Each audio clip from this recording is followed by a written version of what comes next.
Yuk kita berdoa. Bapa, kami kembali datang kepadamu dengan hati yang bersyukur, melihat anugerah demi anugerah yang Tuhan berikan di dalam hidup kami masing-masing. Kiranya hati kami terus tertuju kepada Engkau, mengagumi Engkau, dan menikmati Engkau di dalam hidup kami. Hari ini kami kembali akan melanjutkan pembahasan kami tentang Roh Kudus. Tuhan hadirlah di tengah-tengah kami, meskipun hanya di dalam ruang Zoom secara virtual ini. Tuhan, anugerah-Mu tetap melampaui segala keterbatasan kami. Kami menyerahkan penguraian pada hari ini, Tuhan tambahkan hikmat kepada hamba-Mu, dan juga Tuhan berikan hati yang terbuka kepada setiap kami yang mendengarkan akan materi. Terima kasih Bapa. Di dalam nama Tuhan Yesus kami menyerahkan waktu di depan ini. Amin. Ya. Nah, Saudara, hari ini saya akan mengajak kita berbicara tentang satu topik yang terakhir dari seri Roh Kudus, yaitu adalah tentang dosa terhadap Roh Kudus. Ya, saya akan share screen. Dosa terhadap Roh Kudus. Nah, tema ini ada tema yang jarang dikhotbahkan, Saudara. Kita banyak berbicara tentang berbagai hal tentang Roh Kudus, tetapi tema ini seringkali terlewatkan di dalam khotbah atau di dalam renungan-renungan. Ya, maka saya terpanggil untuk membicarakan hal ini. Nah, di dalam kita melihat tentang apa sih yang Alkitab katakan tentang dosa terhadap Roh Kudus, sebenarnya ada banyak, Saudara. Alkitab menyebutkan berbagai dosa terhadap Roh Kudus. Namun hari ini saya akan hanya membahas 3 dosa yang menurut saya menjadi pusat terhadap dosa yang kita lakukan terhadap Roh Kudus, ya. Yang pertama, mari kita akan melihat bersama-sama yang Alkitab katakan, yaitu dosa menghujat Roh Kudus. Saudara, dosa ini itu muncul hanya satu kali sebenarnya di dalam Perjanjian Baru, tetapi dicatat oleh 3 kitab Injil yang berbeda. Saya akan membacakan bagi kita semua. Pertama di dalam Matius 12 ayat 31. Sebab itu aku berkata kepadamu, segala dosa dan hujat manusia akan diampuni, tetapi hujat terhadap Roh Kudus tidak akan diampuni. Lalu di dalam Markus 3 ayat 29, tetapi apabila seseorang menghujat Roh Kudus, ia tidak mendapat ampun selama-lamanya, melainkan bersalah karena telah berbuat dosa kekal. Terakhir di dalam Lukas 12 ayat ke-10, setiap orang yang mengatakan sesuatu melawan anak manusia, ia akan diampuni. Tetapi barang siapa menghujat Roh Kudus, ia tidak akan diampuni. Nah, Saudara, 3 catatan di dalam kitab Injil ini sebenarnya menunjuk kepada satu peristiwa yang sama. Latar belakangnya adalah ada orang yang sakit buta, tuli, dan dirasuk setan dibawa ke hadapan Tuhan Yesus untuk disembuhkan. Jadi ada orang-orang yang meminta tolong Tuhan Yesus menyembuhkan orang ini. Dan Tuhan Yesus menyembuhkan orang tersebut, Saudara. Tetapi di tengah-tengah proses penyembuhan itu, ada orang-orang Farisi yang melihat apa yang Tuhan Yesus lakukan, lalu mereka itu menuduh Tuhan Yesus membuat mujizat dengan kuasa dari Beelzebul. Ya, Beelzebul itu adalah penghulu iblis. Jadi Tuhan Yesus dituduh melakukan mujizat dengan kuasa kegelapan. Nah, responnya Tuhan Yesus salah satunya seperti ini. Ya, kamu menghujat Roh Kudus, tidak akan diampuni. Saudara, yang menarik di dalam peristiwa ini, coba kita perhatikan, Saudara. Ada hal yang menarik yang seringkali kita luput, kita perhatikan, yaitu adalah begini. Ketika Tuhan Yesus itu dituduh menyembuhkan dan membuat mujizat dengan kuasa daripada Beelzebul, nah, Tuhan Yesus itu kenapa menghubungkan tuduhan orang Farisi tersebut dengan menghujat Roh Kudus, Saudara? Ini menarik. Kenapa Tuhan Yesus kok tidak membantah, ya, misalkan, loh, saya ini adalah Allah, saya ini adalah anak Allah, pribadi kedua dari Allah Tritunggal, saya punya kuasa untuk melakukan ini. Kok Tuhan Yesus tidak mengatakan seperti itu, Saudara, misalnya? Tetapi dia justru menghubungkan tuduhan orang Farisi itu dengan menghujat Roh Kudus. Seolah-olah Tuhan Yesus tidak membela diri, tapi Tuhan Yesus justru menghubungkan itu dengan pribadi ketiga, yaitu engkau sedang menghujat Roh Kudus, dan itu ada dosa yang tidak terampunkan. Nah, Saudara, kenapa kok seperti ini? Nah, salah satu jawaban yang paling jelas itu adalah kalau kita meneliti Alkitab, kita akan mulai menyadari, saudara, bahwa ada kedekatan yang khusus antara Tuhan Yesus dan Roh Kudus, pribadi kedua dan pribadi ketiga dari Trinity, yang tidak bisa dipisahkan. Ya, sehingga kesimpulannya, barang siapa itu menerima atau menolak Tuhan Yesus, dia pasti akan menerima dan juga menolak Roh Kudus. Kalau dibalik sama, siapa yang menolak Tuhan Yesus, pasti dia juga akan menolak Roh Kudus. Saudara, kita ingat bagaimana Tuhan Yesus lahir ke dalam dunia. Maria itu mengandung Tuhan Yesus, disebutkan sebagai karya dari Roh Kudus. Dan ketika Tuhan Yesus sudah mulai melayani, dia dibaptis, Roh Kudus juga hadir di dalam peristiwa baptisan itu. Dan kita tidak lupa ketika Tuhan Yesus dicobai, Alkitab mengatakan Roh Kudus yang membawa itu Tuhan Yesus ke padang gurun untuk dicobai oleh iblis. Dan di dalam Yohanes 14 kita juga ingat perkataan Tuhan Yesus tentang Roh Kudus. Aku akan mengutus Roh penghibur, Roh Kudus, Roh kebenaran. Dia akan menghibur kamu, dia akan mengingatkan semua yang pernah aku ajarkan kepadamu, dan seterusnya. Nah, saudara lihat ya, bahwa relasi Tuhan Yesus dengan Roh Kudus itu satu relasi yang tidak bisa dipisahkan. Maka jangan heran di dalam peristiwa ini, saudara, ketika Tuhan Yesus dituduh melakukan mujizat dengan kuasa Beelzebul, Tuhan Yesus langsung menghubungkan dosa ini dengan dosa menghujat Roh Kudus. Nah, istilah menghujat ini sesuatu bahasa yang sudah tidak umum ya di telinga kita pada zaman ini, sehingga saya harus memberikan satu definisi apa sebenarnya, saudara, dosa menghujat Roh Kudus itu. Nah, saya akan ambilkan dari satu kamus, yaitu Merriam-Webster ya. Saya screenshotkan di sini. Ini, saudara. Jadi menghujat itu memakai kata bahasa Inggris blasphemy, dari kata bahasa Yunani sebenarnya blasphemios. Nah, saudara, definisi blasphemy, menghujat itu adalah suatu tindakan menghina ya, atau menunjukkan sesuatu kejijikan atau sesuatu tindakan yang tidak menghormati Allah, lack of reverence for God, tidak menghormati Allah, jijik terhadap sesuatu yang berhubungan dengan diri Allah, atau menghina Allah itu sendiri. Yang kedua, juga bisa berarti satu tindakan yang mengklaim atribut ilahi di dalam diri orang tersebut. Nah, ini yang dituduhkan kepada Tuhan Yesus. Jadi salah satu faktor mengapa orang Yahudi dan orang Farisi itu marah, karena Tuhan Yesus dianggap juga menghujat Allah karena dia menyamakan dirinya dengan Allah. Ya, dia menyebut dirinya anak Allah, berarti dia menyamakan diri dengan Allah itu sendiri, dan orang Yahudi menuduh atau menganggap itu sebagai penghujatan. Ya. Nah, definisi kedua ada satu ketidakhormatan kepada sesuatu yang dianggap kudus. Ya. Nah, saudara, inilah kira-kira definisi daripada menghujat. Nah, seringkali di dalam bahasa Indonesia kita, menghujat itu diidentikan dengan menista, ya, menista agama, penistaan agama. Tetapi menurut saya penghujatan ini satu kejahatan dosa yang lebih daripada sekedar menista agama, saudara. Dan kita lihat, saudara, bagaimana orang Yahudi sendiri tidak mengampuni Tuhan Yesus. Ketika Tuhan Yesus dituduh sedang menghujat Allah dengan menyamakan dirinya dengan Allah itu sendiri. Dan itu membawa Tuhan Yesus kepada penyalipan.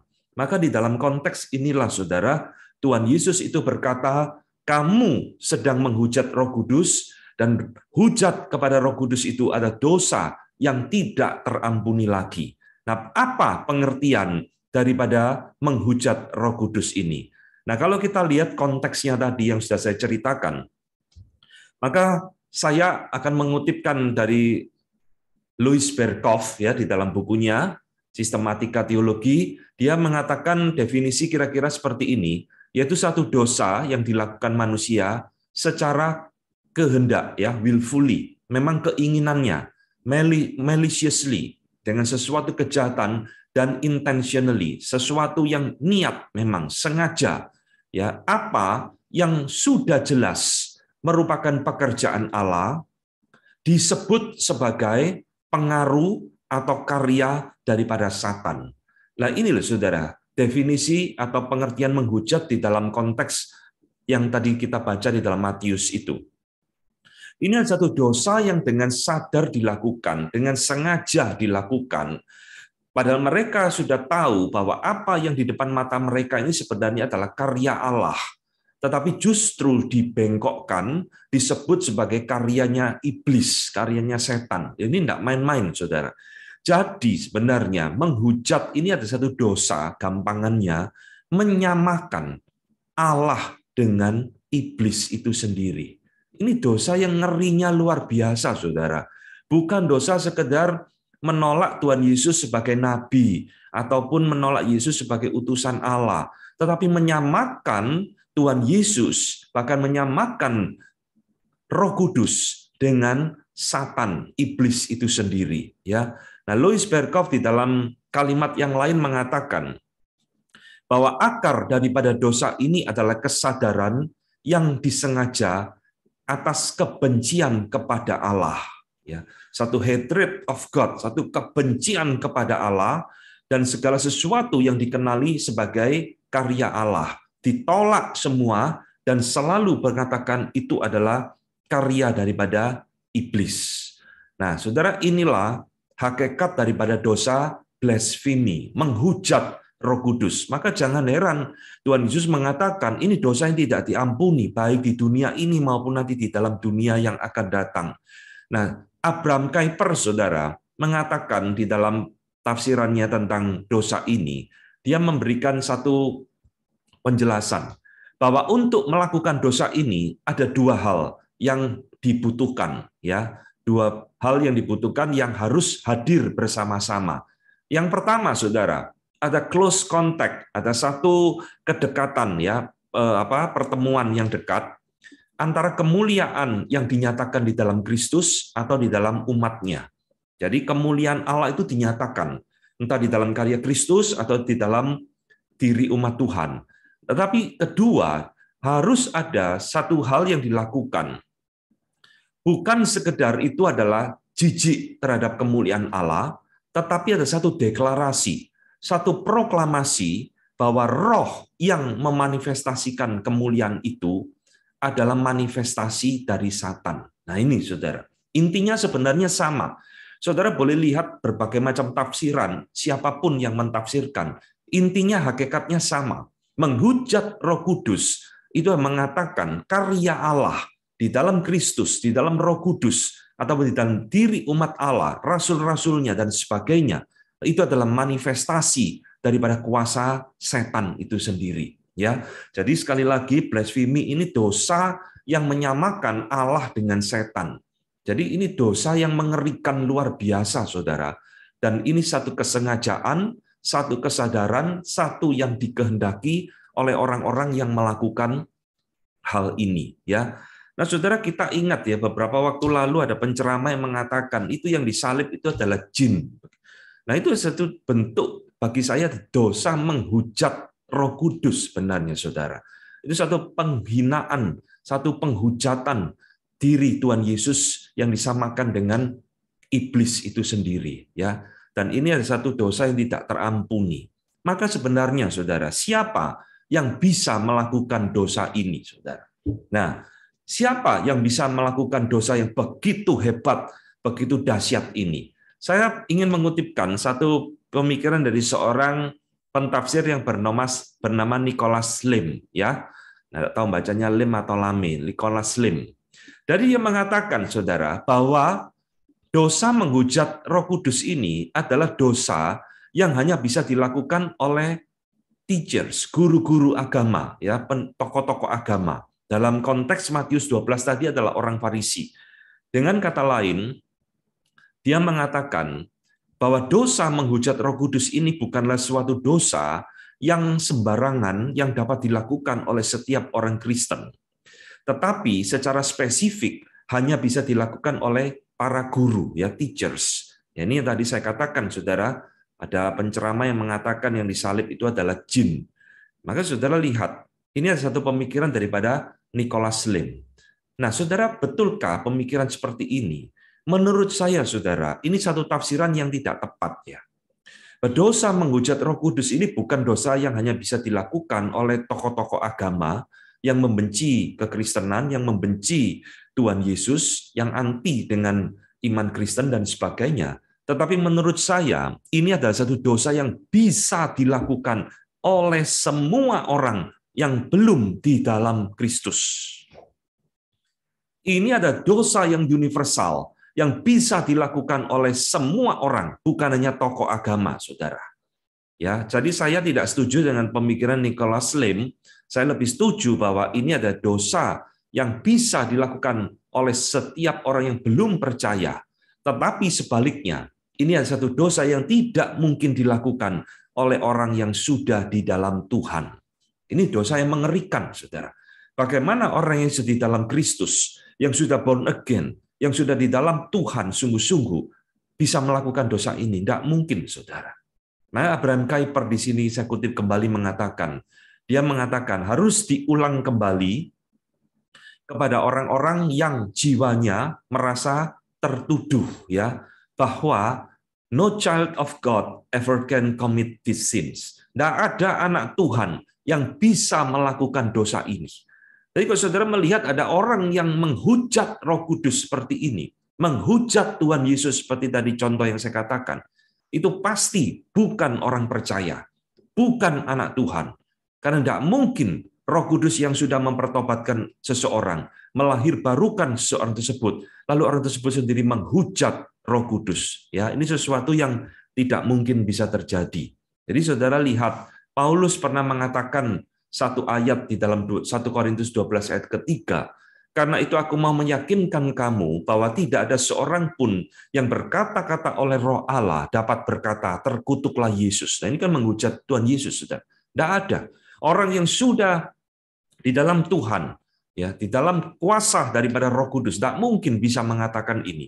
Maka sebaliknya, tidak ada seorang pun yang dapat mengakui Yesus adalah Tuhan selain daripada Roh Kudus itu sendiri. Ya, jadi saudara lihat bagaimana Roh Kudus itu memiliki satu karya yang luar biasa. Dia akan membungkus orang-orang yang sudah di dalam Tuhan. Tidak mungkin akan menghujat Roh Kudus, tidak mungkin akan menghujat Tuhan Yesus. Sebaliknya, orang yang belum di dalam Tuhan tidak mungkin juga akan bisa berkata dan mengakui tentang keilahian Yesus Kristus. Nah, inilah jawaban saya tentang siapa yang bisa melakukan dosa ini. Jadi ini dosa yang sangat potensially dapat bisa dilakukan oleh setiap orang yang tidak di dalam Tuhan. Tapi bukan berarti saudara setiap orang yang tidak percaya kepada Kristus pasti melakukan dosa menghujat Roh Kudus ini. Belum tentu, ya. Bisa orang itu menolak Tuhan Yesus dengan berbagai macam kejahatan dan dosa, tetapi selalu ada pengampunan selama itu bukan dosa menghujat Roh Kudus. Nah, ketika kita membahas ayat ini, saudara, di dalam berbagai versinya tadi Matius, Markus, dan Lukas, ada satu kesalahpahaman yang mungkin pernah kita dengar baik di dalam khotbah atau di dalam membaca buku, mendengar renungan macam-macam, seolah-olah di dalam perkataan Tuhan Yesus itu, saudara, Tuhan Yesus itu membedakan dirinya dengan Roh Kudus. Jadi seringkali orang itu memberikan satu tafsiran atau memberikan satu khotbah, kalau menghujat Roh Kudus tidak diampuni. Berarti dibalik, saudara, menghujat Tuhan Yesus ada pengampunan. Apakah betul seperti ini? Nah, ini satu pemikiran yang seringkali disalah mengerti dari perkataan Tuhan Yesus dari Lukas 12 ayat 10 tadi yang sudah kita baca. Tuhan Yesus ngomong, setiap orang yang mengatakan sesuatu melawan anak manusia, ia akan diampuni. Tetapi barang siapa menghujat Roh Kudus, ia tidak akan diampuni. Nah, ayat ini, saudara, seringkali ditafsirkan. Lihat, Tuhan Yesus ngomong, barang siapa menghujat anak manusia, dia akan diampuni. Tapi kalau orang itu menghujat Roh Kudus, dia tidak akan diampuni. Jadi sepertinya Tuhan Yesus ini lebih rendah dari Roh Kudus. Kamu menghujat Tuhan Yesus, tidak apa-apa, diampuni. Selalu terbuka pintu pengampunan. Tapi kalau kamu menghujat Roh Kudus, kamu tidak ada pengampunan. Nah, ini kan berarti Tuhan Yesus jadi lebih rendah dari Roh Kudus, saudara. Nah, salah satu bapak gereja yang kira-kira memiliki tafsiran atau pemikiran seperti ini itu adalah Origen, ya, bapak gereja Origen. Origen mentafsirkan ayat ini seperti kalimat ini, saudara. Menghujat Tuhan Yesus adalah dosa yang dilakukan orang yang belum percaya, maka diampuni karena dia bukan orang percaya. Tapi menghujat Roh Kudus adalah dosa yang dilakukan orang percaya, orang yang sedih dalam Tuhan, maka tidak ada pengampunan. Nah, saudara, saya sekali lagi menolak tafsiran ini, saudara. Kenapa? Karena tadi saya di depan mengatakan, orang yang sudah di dalam Tuhan tidak mungkin akan menghujat Roh Kudus. Ini bukan perkataan saya, ini kalimat dari Alkitab sendiri, 1 Korintus 12 tadi. Orang yang di dalam Tuhan tidak mungkin akan mengatakan terkutuklah Yesus. Tidak mungkin akan menghujat Roh Kudus. Jadi ini satu pemikiran yang keliru, saudara. Di dalam Lukas 12 ayat 10 ini, Tuhan Yesus itu bukan mengatakan dia lebih rendah dari Roh Kudus, kalau menghujat dia tidak apa-apa, ada pengampunan. Kalau menghujat Roh Kudus tidak ada pengampunan. Tidak, saudara. Kenapa seperti itu? Saya akan menjelaskan bahwa di dalam ayat Lukas 12 ayat 10 dan paralelnya Matius dan Markus tadi, saudara, di dalam bahasa aslinya, bahasa Yunani, itu tidak ada kata blasphemios, ya, blasphemy, menghujat, tidak ada. Tuhan Yesus di dalam ayat ini tidak pernah mengatakan, saudara, bahwa menghujat dirinya itu tidak apa-apa, ada pengampunan, tidak ada.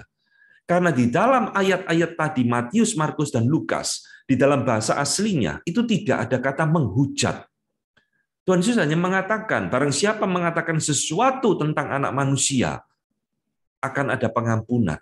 Ya, Tuhan Yesus tidak mengatakan, kalau kamu menghujat aku ada pengampunan. Nggak ada, saudara. Tuhan Yesus tidak pernah ngomong seperti itu.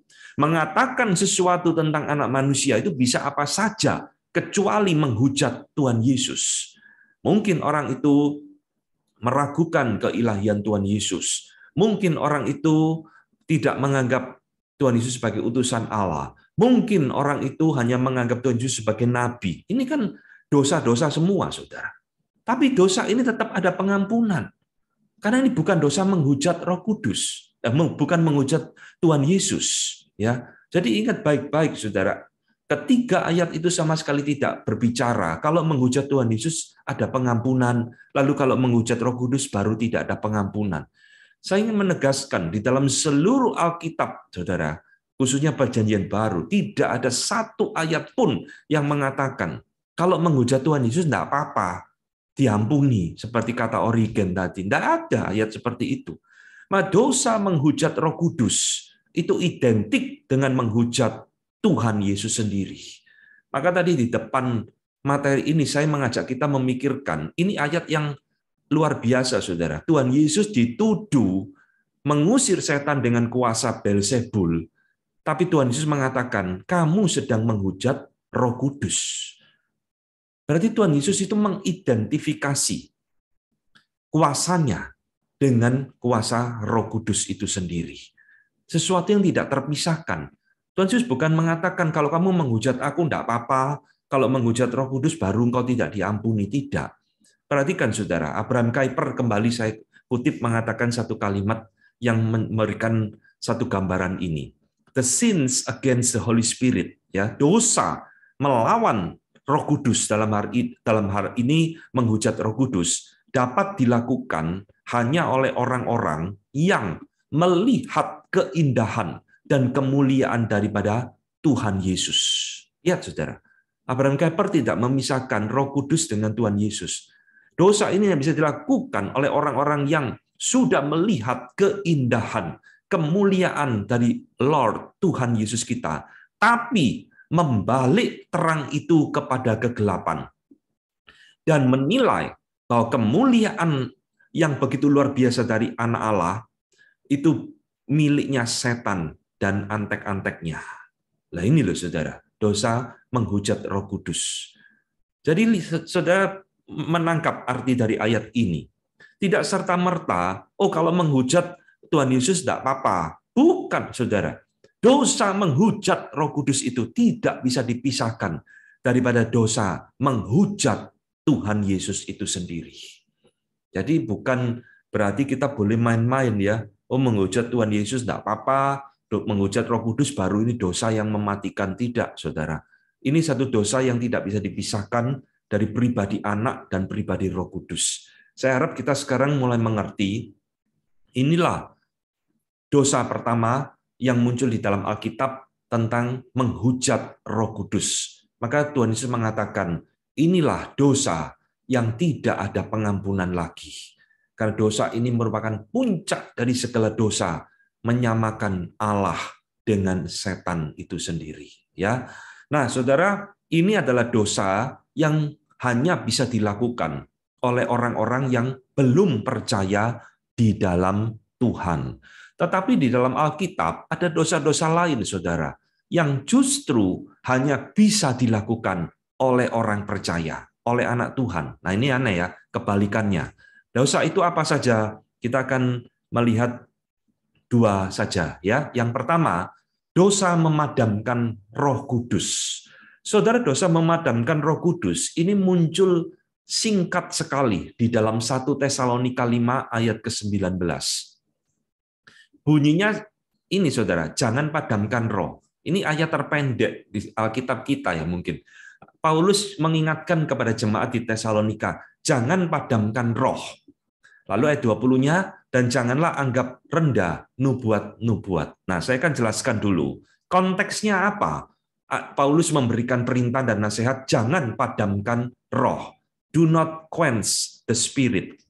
Saudara, konteksnya di dalam banyak tafsiran-tafsiran yang saya baca, saudara, mengatakan ini di dalam ayat ke-20. Karena jemaat Tesalonika itu banyak yang melarang, yang meremehkan nubuat pada masa itu.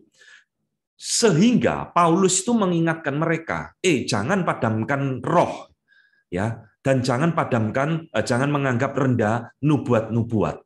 Jadi dengan kata lain, orang yang menganggap rendah nubuat-nubuat, menurut para pentafsir, dia sedang memadamkan roh, ya, memadamkan Roh Kudus yang sedang berkarya di dalam gereja tersebut.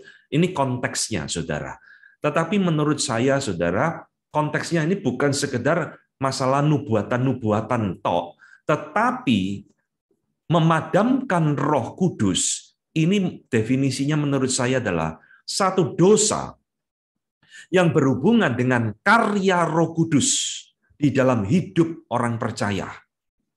Jadi ketika kita menolak, ketika kita menghindar, kita melawan, kita menghalangi pekerjaan Roh Kudus secara pribadi ataupun rame-rame secara komunitas, saya sebut sebagai kita sedang memadamkan roh di dalam diri kita maupun di dalam kehidupan komunitas bergereja.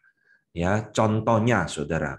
Sayangnya ya di dalam bagian ini Paulus memang tidak memberikan definisi, tidak memberikan contoh, tetapi menurut saya kalimat memadamkan roh ini ada sesuatu gambaran seperti hari Pentakosta. Saudara ingat ketika peristiwa Pentakosta, Roh Kudus itu turun di dalam bentuk seperti lidah api yang turun di atas kepala masing-masing 120 orang tersebut. Dan Roh Kudus inilah yang membakar hati mereka. Maka tadi saya mengajak kita menyanyikan lagu Api Roh Suci, bakar hatiku. Ya, Roh Kudus ini roh yang membakar hati manusia, saudara. Setelah peristiwa Pentakosta itu, rasul-rasul itu hatinya terbakar luar biasa. Petrus yang penakut, yang pernah mengkhianati Tuhan Yesus, tidak ada ketakutan sama sekali. Dia berkhotbah hari Pentakosta dengan luar biasa. Karena ada kuasa dari roh yang menyertai dia. Ya, jadi memadamkan roh ini adalah berhubungan kita itu menolak karya Roh Kudus di dalam hidup kita, saudara. Kita menghindari, bahkan kita melawan atau menghalangi pekerjaan Roh Kudus. Ya, di dalam kehidupan kita sehari-hari, misalkan saudara, kita itu bisa memadamkan Roh Kudus, kita menghalang-halangi pelayanan seseorang karena kita tidak suka dengan orang tersebut. Kita jealous dengan orang tersebut, lalu kita menghalang-halangi pelayanan tersebut. Ya, pelayanannya dia, kita halang-halangi atau apapun dan sebagainya, kita menolak pekerjaan Roh Kudus yang bekerja melalui orang tersebut. Nah, itu salah satu contoh, saudara, bagaimana kita memadamkan karya Roh Kudus di dalam hidup seseorang. Ya, termasuk ketika kita hidup bergereja, ada kelompok-kelompok seperti di Korintus, aku golongan Apolos, aku golongan Paulus, dan sebagainya. Lalu mereka saling menyerang satu dengan yang lain. memadamkan karya Roh Kudus di dalam kehidupan bergereja. Nah, ini satu dosa yang tetap eksis hingga hari ini, saudara. Ini dosa yang nyata, saudara. Bukankah di dalam kehidupan real bergereja ini juga terjadi?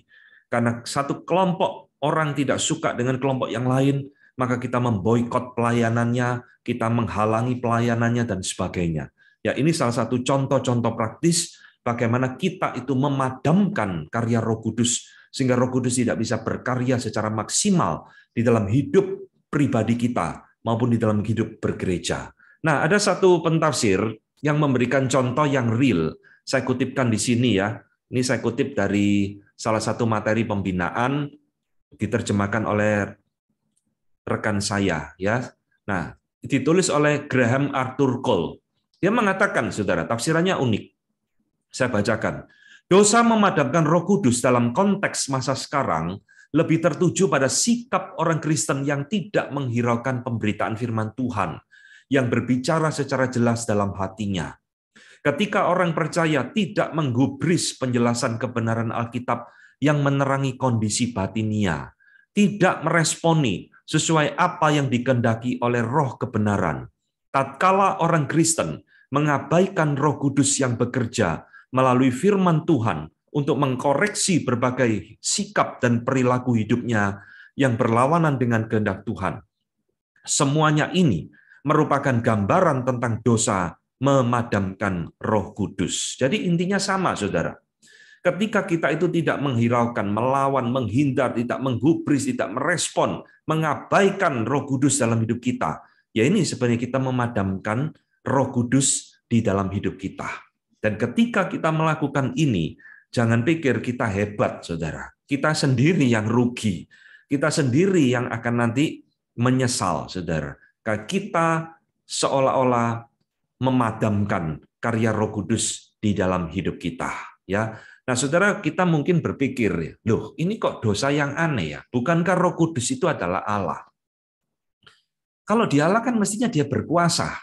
Kok bisa kita padamkan roh itu di dalam hidup kita? Nah, saudara, jangan salah mengerti dan jangan salah mentafsirkan seperti itu.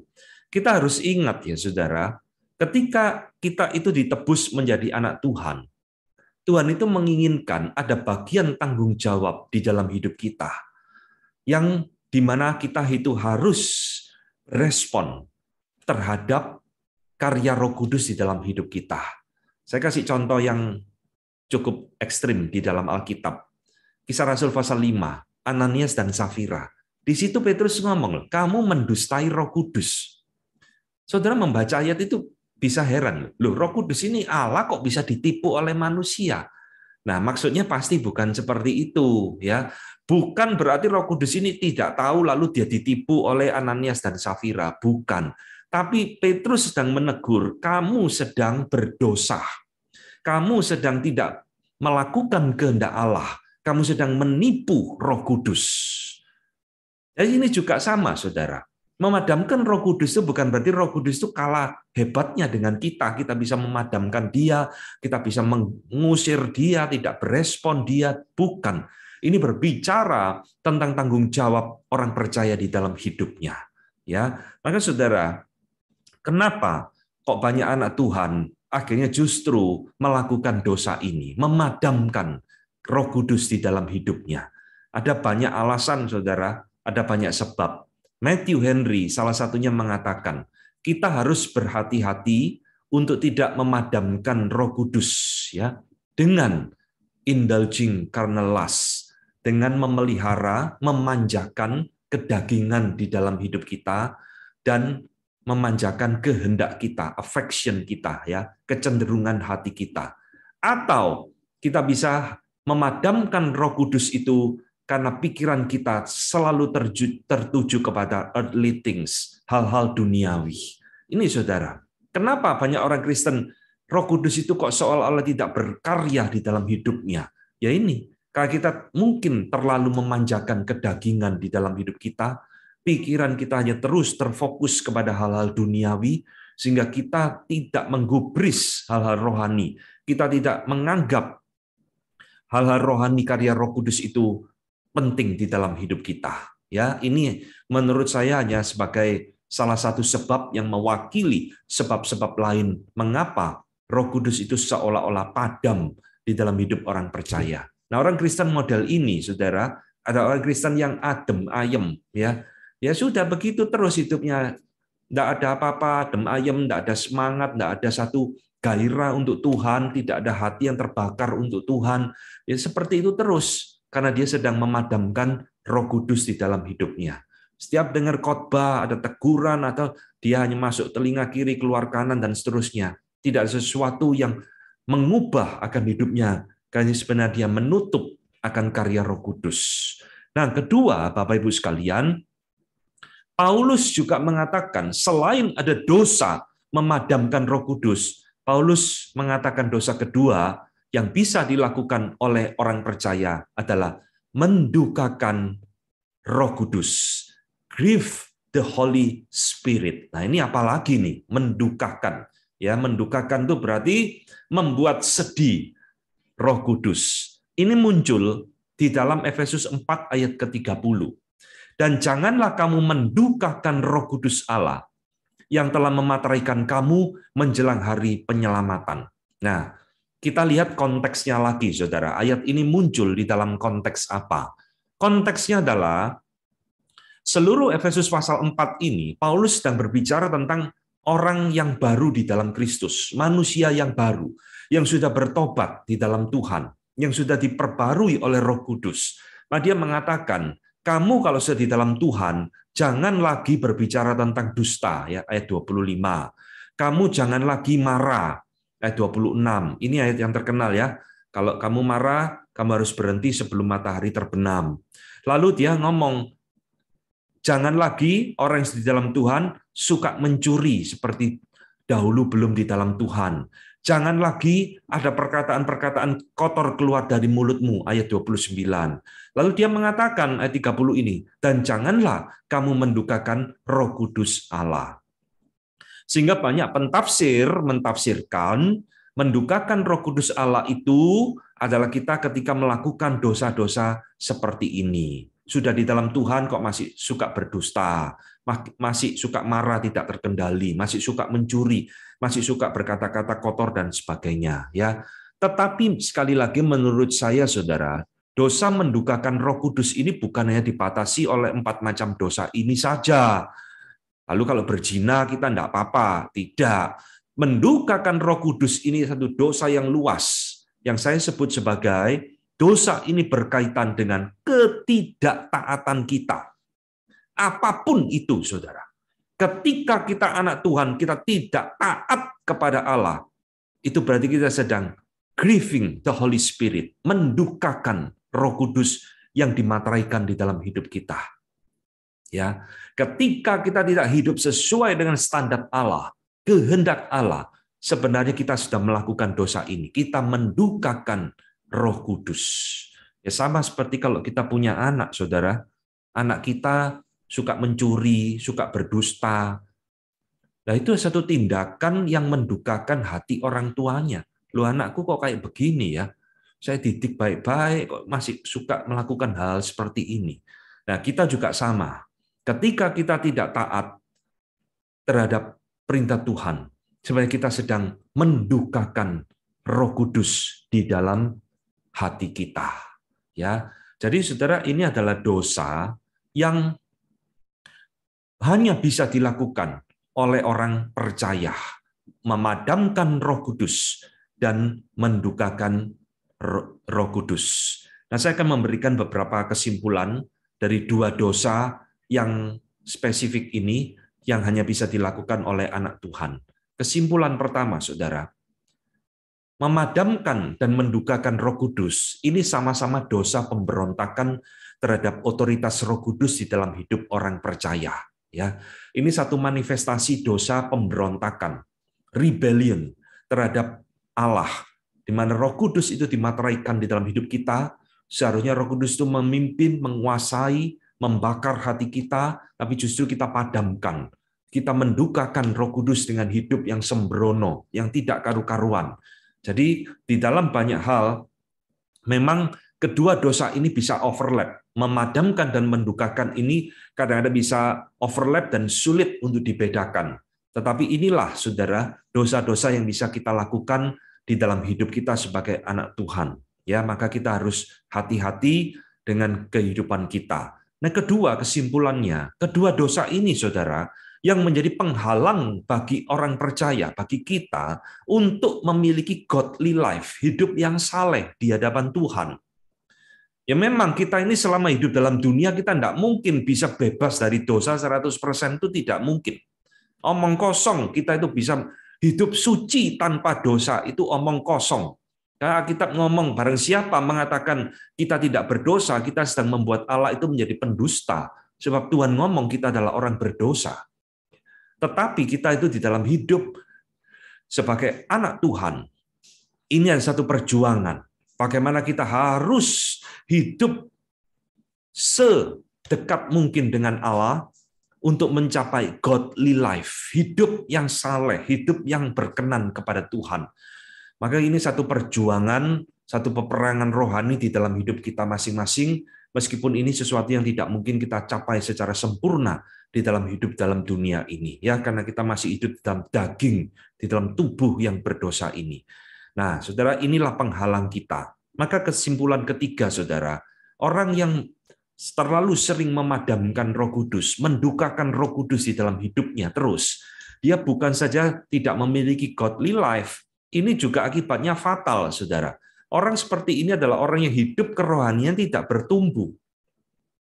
Orang yang mungkin di dalam hidupnya tidak ada buah Roh Kudus, ya, Galatia 5 ayat 22 yang sudah pernah kita bahas, kasih, sukacita, damai sejahtera, murah hati, pengendalian diri, dan sebagainya, itu mungkin tidak nampak di dalam hidupnya. Orang seperti ini bahkan mungkin nyaris tidak ada bedanya dengan orang-orang yang unbelievers. Karena hidupnya tidak ada buah Roh Kudus. Dan di dalam kehidupan mungkin orang-orang seperti ini tidak bisa menyaksikan Kristus di dalam hidupnya, saudara. Orang melihat hidupnya tidak ada bedanya dengan orang lain. Dia tidak bisa memancarkan keindahan Kristus. Dan seringkali justru orang-orang seperti ini menjadi batu sandungan bagi orang lain. Loh, katanya orang Kristen kok hidupnya seperti ini. Katanya dia pelayan di dalam gereja, majelis loh di dalam gereja, kok hidupnya seperti ini. Jadi batu sandungan, saudara. Kenapa? Ya, karena hidupnya tidak dipenuhi dengan Roh Kudus. Hidupnya Roh Kudus itu padam, tidak ada satu api.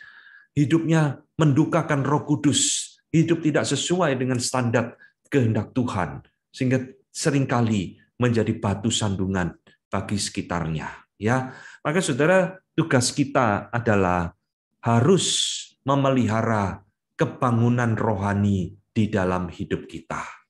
Saudara, Tuhan menginginkan Roh Kudus itu terus membakar hati kita, ya, supaya hidup kita itu terus memiliki satu spiritual revival, kebangunan rohani.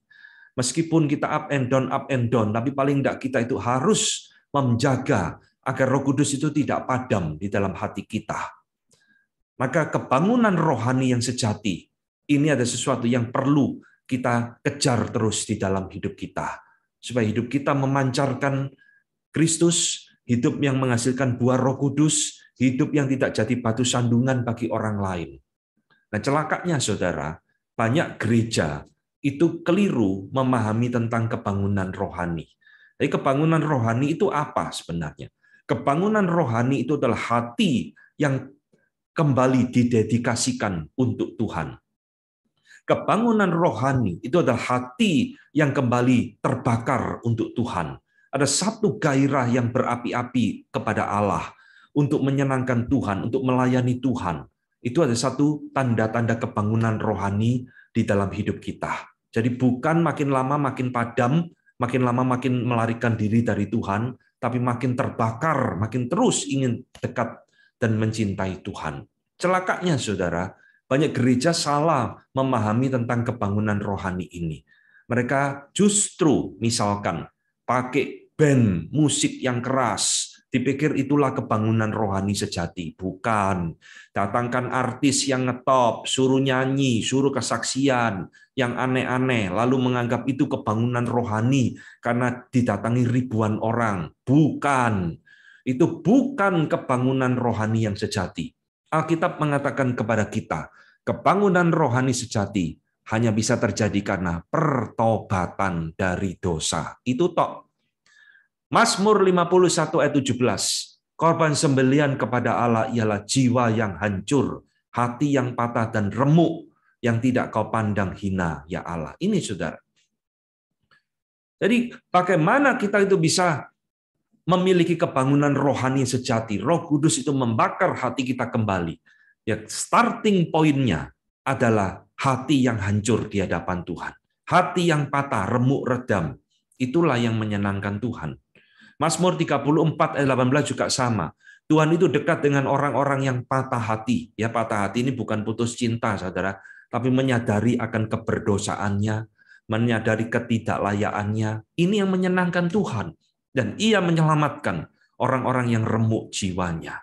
Orang nggak usah pada titik seperti ini, dia pasti akan mengalami kebangunan rohani yang sejati di dalam hidupnya.